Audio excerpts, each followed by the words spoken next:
বিসমিল্লাহির রহমানির রহিম ওয়াসসালাতু ওয়াসসালামু আলা আশরাফিল আম্বিয়াই ওয়াল মুরসালিন নবিয়িনা মুহাম্মদ ওয়া আলা আলিহি ওয়া আসহাবিহি আজমাইন ওয়া মান তাবি'আহুম বিইহসানিন ইলা ইয়াউমিদ্দিন আম্মা বা'দ। قال الله تبارك وتعالى يوفون بالنذر ويخافون يوما كان شره مستطيرا وقوله تعالى وما أنفقتم من نفقة أو نذرتم من نذر فإن الله يعلم। খুব সুন্দর একটা অধ্যায় আমরা পড়বো ইনশাআল্লাহ। অধ্যায়ের নাম হলো বাবুন মিনাশ শিরকি আন-নাযরু লিগাইরিল্লাহ, যে গায়রুল্লাহর নামে মান্নত করা হলো শিরক। তাহলে বিষয়টা মান্নত আসতেছে। মান্নত মান্নত কাকে বলে? মান্নত বলে ব্যক্তির উপরে যে জিনিসটা আল্লাহ রাব্বুল আলামিন ওয়াজিব করেনি কিন্তু নিজের উপরে সেটা চাপিয়ে নিয়েছে। যেমন কালকে কি বার?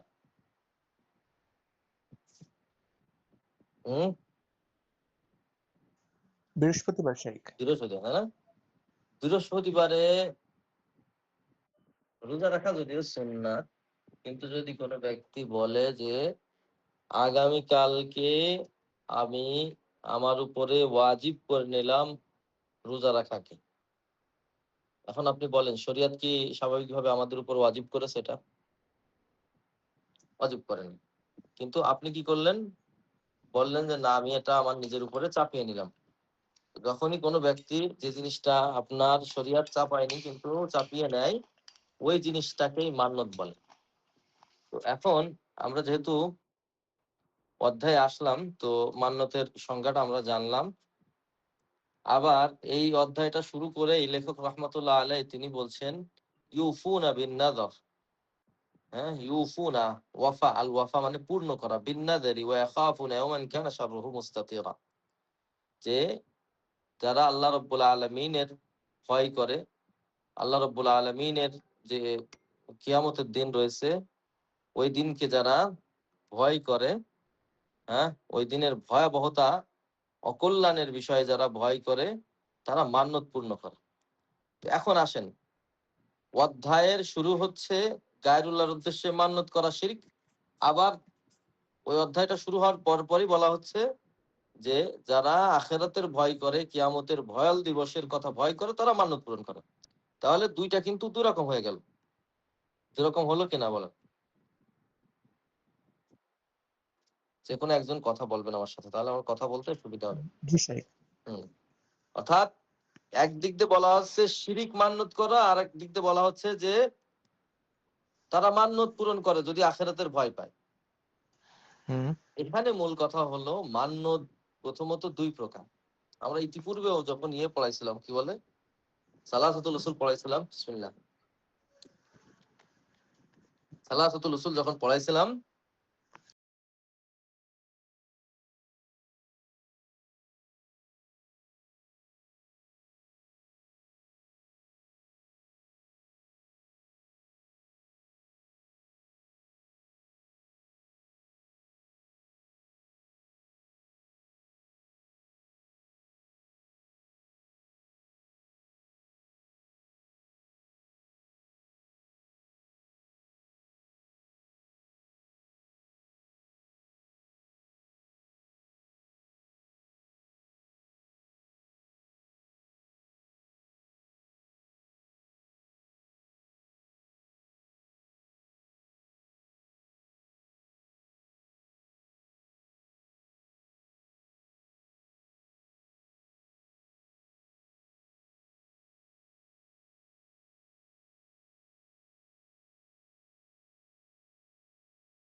মুতলাক মানে আপনি শর্তহীন, কোনো শর্ত নেই এমন একটা মান্যত করেছেন।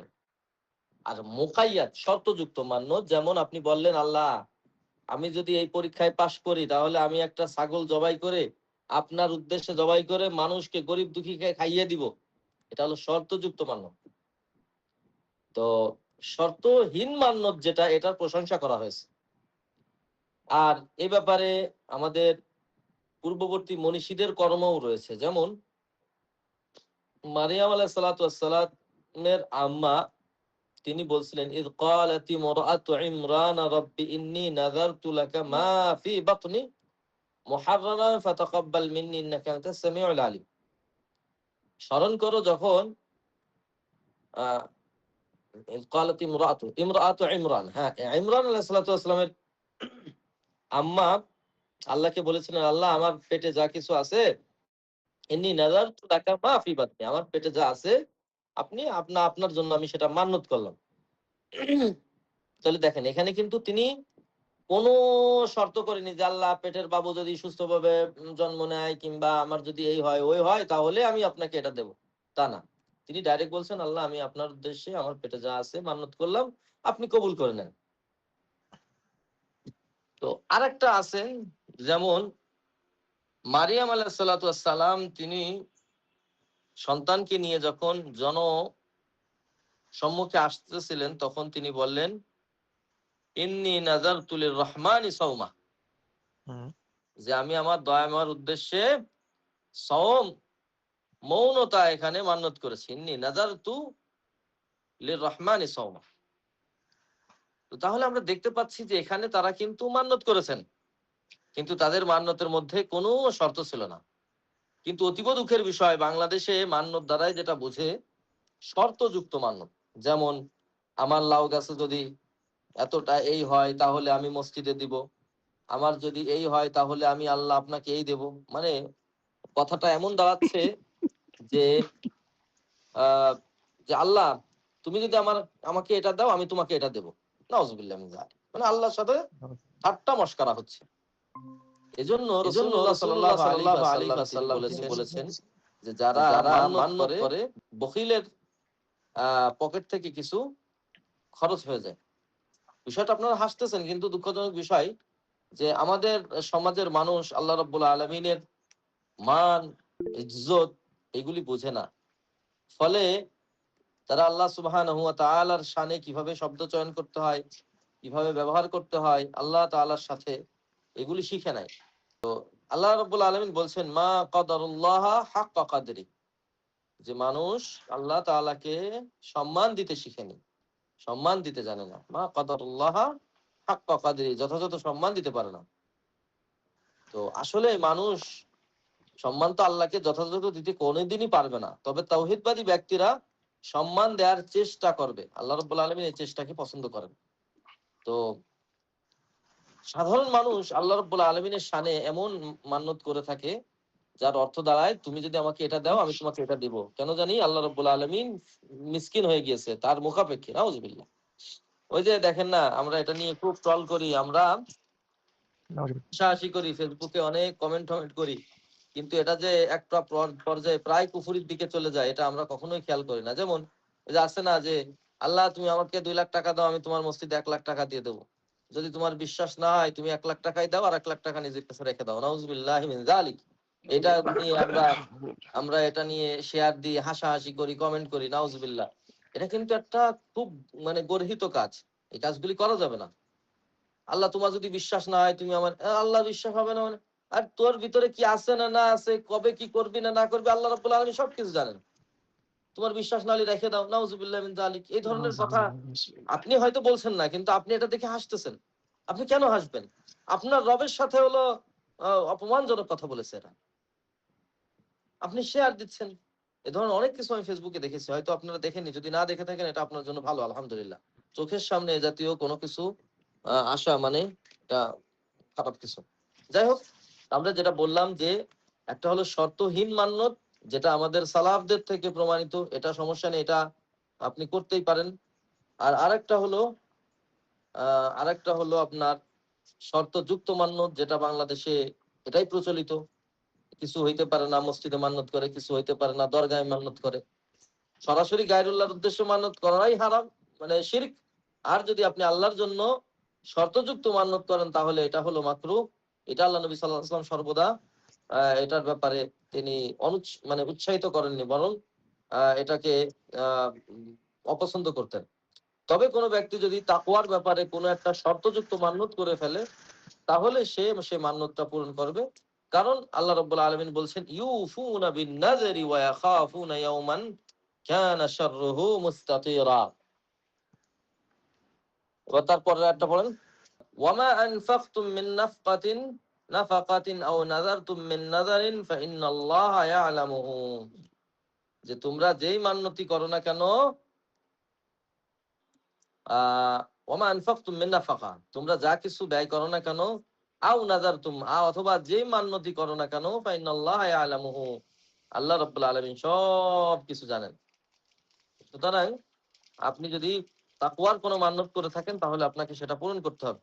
যেমন অফিস সাহিহ আন আয়েশা রাদিয়াল্লাহু আনহা, আয়েশা রাদিয়াল্লাহু তাআলা আনহা থেকে বর্ণিত, তিনি বলেন আন্না রাসূলুল্লাহ সাল্লাল্লাহু আলাইহি ওয়াসাল্লাম আন্না রাসূলুল্লাহ সাল্লাল্লাহু আলাইহি ওয়াসাল্লাম قال من نذر ان يطيع الله فليطيع। যদি কোনো ব্যক্তি আল্লাহর তাকওয়া অবলম্বন, আল্লাহর আনুগত্য অবলম্বনের জন্য যদি মান্যত করে থাকে ফালিয়ুতি', তাহলে সে যেন তার মান্যতকে পূরণ করে।